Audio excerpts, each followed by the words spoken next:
I would like to wish all of you a very Merry Christmas from the Lawn Chair Mechanic. Have a Happy New Year.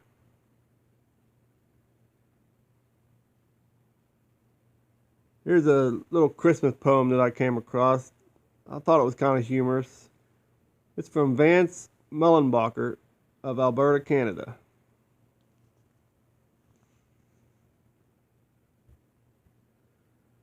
"'Twas the night before Christmas, and in the garage there's set in the corner a classic old Dodge. My '69 Charger, near ready to go to all of next season's burnouts and shows. Its perfect black body with a white RT stripe, red leather interior, and seats are just right. A pistol grip shifter coming up through the floor, now hooked to a 6-speed, not 5 and not 4. It sits with the hood up, not quite running yet. The problem elusive, but simple, I bet. The 426 Hemi of legend and lore. Why won't you run? I can't take it no more.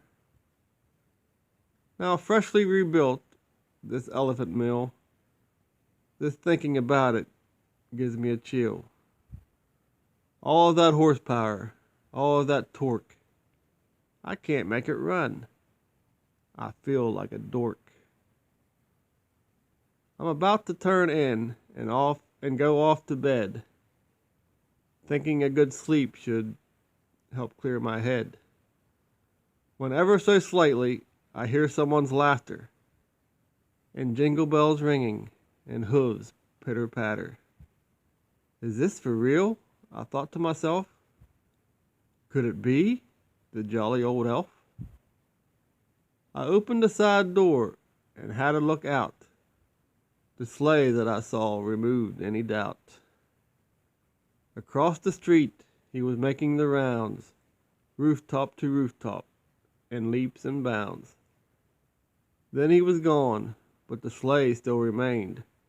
For what happened next, I'll have to explain. As I turned around, what do you know? Santa Claus himself, the star of the show, was standing there grinning, right there by the car, his pearly whites glistening, reflecting like stars. I stammered, "Santa?" And he started to snicker. I took a deep breath to calm down my ticker. He was checking it over, no angle undone. And then he said nicely, "Can I hear it run?" I hated to say it, had no other choice. This problem I had with my Charger's voice. I wish that we could, but I'm afraid not tonight. It'll turn over, but it simply won't light. I know its ignition, of this I'm sure, but I'm out of ideas. Do you have a cure? He pondered a moment, then scratched his chin. I have an idea. Why don't we jump in? I climbed in the car as he fiddled around, and he said, "Aha! You have a bad ground. This wire on the coil should be attached here." And over he moved it, without any fear. "Hit it," he said, his grin growing wide. I pushed in the clutch and let out a sigh.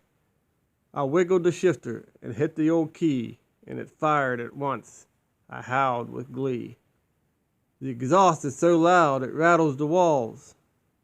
Santa yelled over it, "I bet this thing hauls." I killed it and jumped out, unable to speak.